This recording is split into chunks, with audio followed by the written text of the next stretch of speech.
Hi there, fellow gardeners. This is Kara from Flowers from Revelry, and I just wanted to kind of show you what we do in really hot zones to grow dahlias.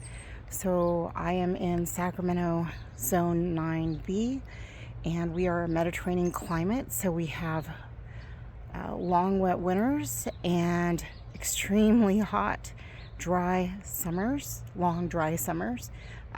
We get barely, if any, frost. I don't think we got any frost this last winter, but we did have over 45 days by October, and then we had another week, so I'm not exactly sure how many days, but we had at least 45 days over 100 degrees last year, with a couple of days that topped 110, even 117 degrees. So it is really, really hot, and I just wanted to show you my first dahlia bloom of the season. That variety is called Night Silence, and you can see it has this beautiful dark black leaf foliage. And actually the black leaf plants actually do quite well in our heat, strangely enough. You'd think those black leaves would absorb more heat and get even hotter, but it must act like sunscreen. So anyway, I wanted to show you what I've been doing to try and reduce the heat load on my poor dahlia plants. So this bed right here, and you can see it right here, is full of water lily and dark foliage, water lily, stellar, and dark foliaged varieties.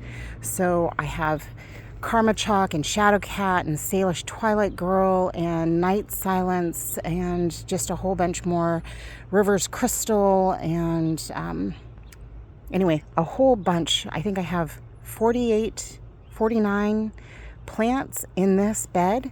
This bed is 16 feet long by 3 feet wide, which is kind of my sweet spot for both lumber and for access. So it forms a nice wide enough bed that the soil doesn't dry out too quickly, and you're not wasting a lot of room with walkways, even though my walkways are really wide.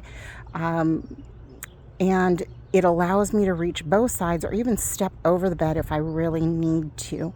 So I find this to be the sweet spot. You could also push up to 42 inches across, but I find that 48 inches is really difficult to reach into and maintain. And then you can see I have this white film. This is Biofilm 360.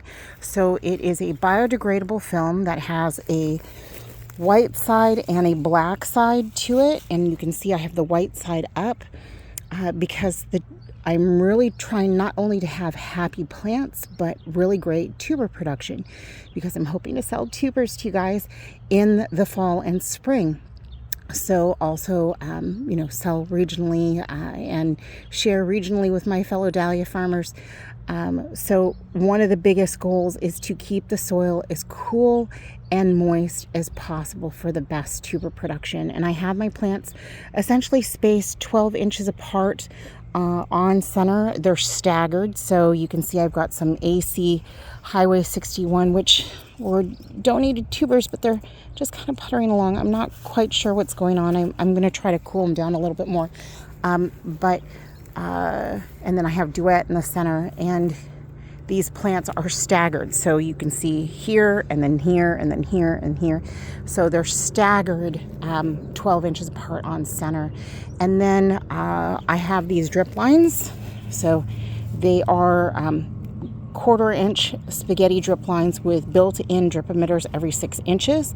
I have 4 of these. So 1, 2, 3, 4, which fits perfectly, so that I can have drip lines on the outside of the plants and in between the plants. And these are all full of really great compost, and believe it or not, it was up to the top of the bed and it's already sunk down this far. I will end up having to top dress every year, but the initial cost is the most cost. So but the thing with compost, which is really easy to dig the tubers out of, is that it drains really quickly.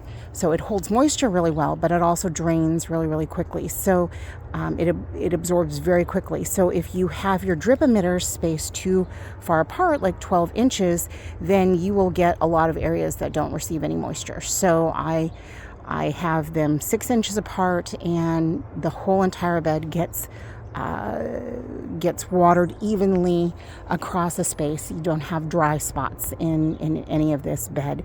And then of course the biofilm will help retain that moisture. So we are in a mega drought right now. So I think we're in year 20 plus of a 30-year mega drought. And considering how hot it keeps getting every year, who knows how much longer this will last. So we do try to conserve as much moisture as possible.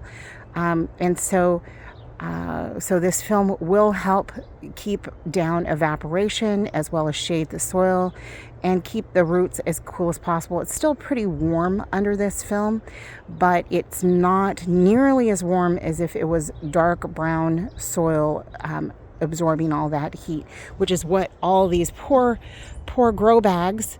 You can see I have a ton of grow bags. These are 10-gallon grow bags, and I will talk about those another time. I just want to kind of talk about what I'm doing with these beds. So these are my varieties that I am confident are, you know, disease-free and really I know exactly what varieties they are. A lot in the grow bags are unidentified, and these in the beds are my more valuable varieties. So the soil is going to stay more consistent in these beds in terms of moisture, so in temperature, so they will get the best life possible. So these are my rarer babies, and I have 4 of these beds. So you can see I have this one, which I've got a little ranunculus I still need to get out, and that bed, and then that bed over there, which has some black night pin cushions I just couldn't get rid of. So it's not a full bed. And then you can see I have a couple that died off. So I put in new plants into these beds, and I am covering them with these storage crates just to keep them a little shaded. We get a lot of wind out here sporadically, and pretty much anything will get blown around. So those crates work really, really nicely.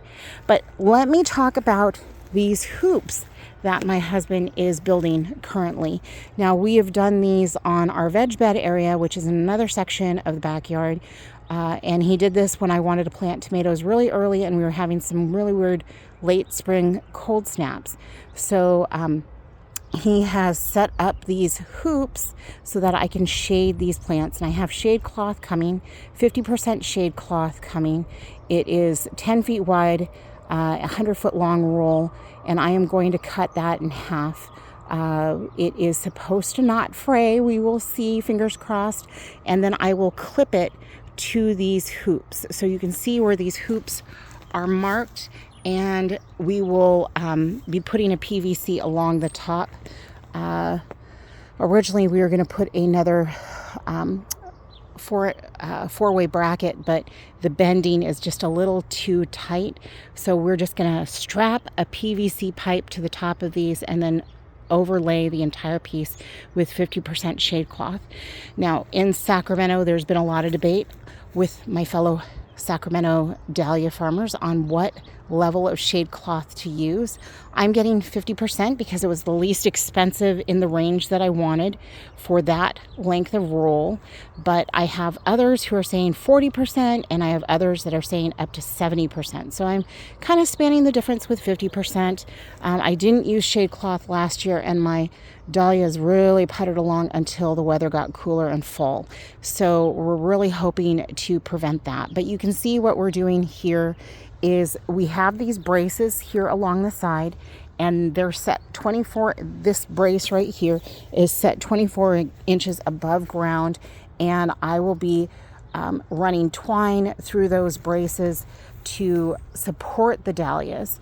Now there will be another PVC strapped to here. I don't know if he's going to I think he's going to cut them and put a piece in here, and that will be to give it some extra structural strength, and also to give me a place to clip the shade cloth to, so it doesn't start to bow and wobble. So the shade cloth will be clipped to the brace here, and the brace here, and to the top over here. I still need to get those clips, and then I will have twine that goes from here to there that will intersect in between. And then when it's fall and I don't need that shade cloth, I can either leave these hoops on and just take off the shade cloth, or I can take the hoops off completely, and then they'll have full sun. So, and I will have full access to blooms. But that won't be for several months. So anyway, you can see what we're doing here to give us more shade. And of course, some of the dahlias we'll also do the same here with the hoops in the dahlia bags, except I think we're going to clip to the fence over here. And then I have even more bags over there and more bags over there. So I have approximately 500 plants in the ground. Multiples of some varieties, singles of others, and then a whole bunch of unidentified dahlias. And I do want to give out shout outs to all the people who have given me cuttings, given me tubers. They have mailed them, they have given them to me personally, they have done cutting exchanges with me. I've gotten plants from different varieties from the San Francisco Dahlia fundraiser. And then I had one really wonderful flower farmer who didn't want to work with dahlias any further. Teresa at Treasures at the Barn on Instagram, who just said, come dig them up, and what you can take, take. And she gave me almost all of these in the bag along the side here. Just amazing and generous. And the tags got a little messed up last season for her, so a lot of these are not identified, so I'm kind of waiting to figure out what they are. And once I've figured out what they are, I will label them and divide them, and we shall see. So I am building a business on the generosity of so many people, and they've just been amazing. The ones over in white containers over there, Sharon, thank you so much. I hope your move is going well. Your babies are the happiest of all my babies because they're so far along. I can't wait to see the first blooms, and just really generous gift. And I will take care of them until you're settled, and then I will restock you. So make sure you stay in touch, and I will make sure you know what's going on with your children.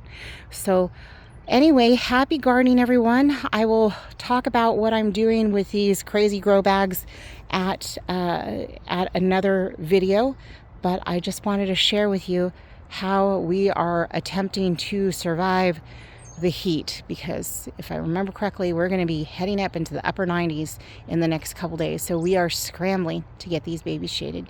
So happy growing, everybody. I hope your dahlias are doing well too. Okay, thanks.